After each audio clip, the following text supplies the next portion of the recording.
So where and how do we start to break this hub and spoke model?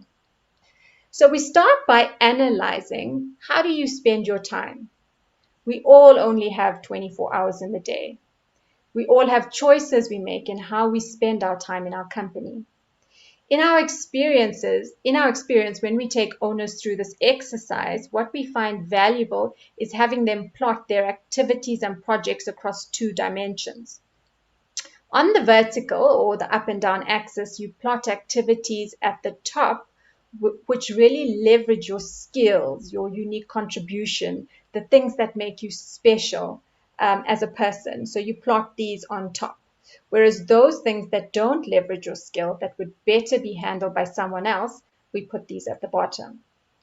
Equally, across the bottom or horizontal axis, we're going to plot those things where on the right-hand side, you get immediate results on the time invested. And on the left-hand side, you are going to plot those activities that take months or years to see a return.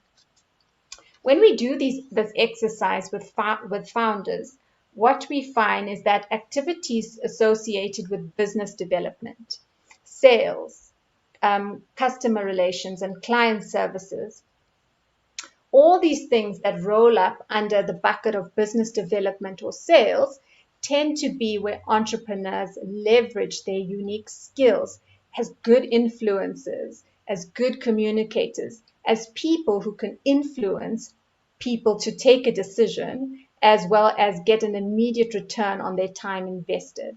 And we call these activities rainmaking. This is where you are making rain for your company. You are being the main sales leader for your business. You are driving top line revenue. Here's the challenge with being a rainmaker. What we know from working with numerous business owners is that companies run by rainmakers tend to plateau. It could happen at 5 million, at 10 million, at 50 million, or 100 million. So regardless when it happens, businesses run by rainmakers tend to reach a plateau. Equally, the value of the company stalls in lockstep with the revenue. So how do you overcome this rainmaker's dilemma? So there is another business owner, and we'll call her the architect. So she is leveraging the same skills as the rainmaker does, her ability to sell, to market, to influence people. But she's investing those skills in designing marketing funnels, defining sales processes, creating branding initiatives. It's all the same skills, your ability to market and influence people, to get them to do what you want. But in this case, instead of doing the selling yourself, you are teaching and training and building technology and processes that does it for you. And this is why we refer to these people as the architects. So as a result, the architect's business would start more slowly, but it avoids the plateau of the rainmaker. It quickly outpaces in terms of growth and value the rainmaker's business because the business is not dependent on the owner, as an owner only has so many hours in the day. So how do you make the switch from the architect to the rainmaker?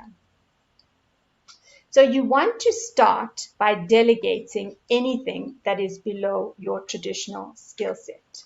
If you have got some things in your days, projects, tasks, activities that really don't leverage your skills, your unique abilities, those need to be delegated because they're going to free up time so that you can invest in training other people to do the top right box things, effectively training other people to do the selling and marketing of your products and services.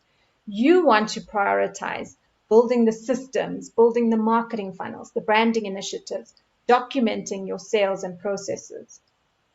So all the archetype behaviors so that other people can do the selling once you have trained them. Again, you have to free up time to do that by delegating anything that doesn't use your unique skills.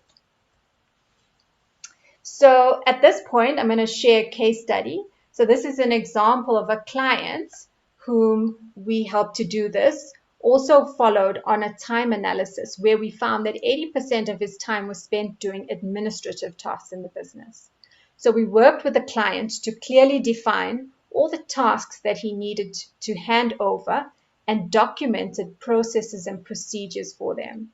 So we walked the client through a recruitment process to then find a new administrative resource. The impact of this transition of freeing up the owner's time was significant. And the owner now had time to develop new products and methods to grow his customer base. And since this change, the company has more than doubled in turnover and significantly increased profits.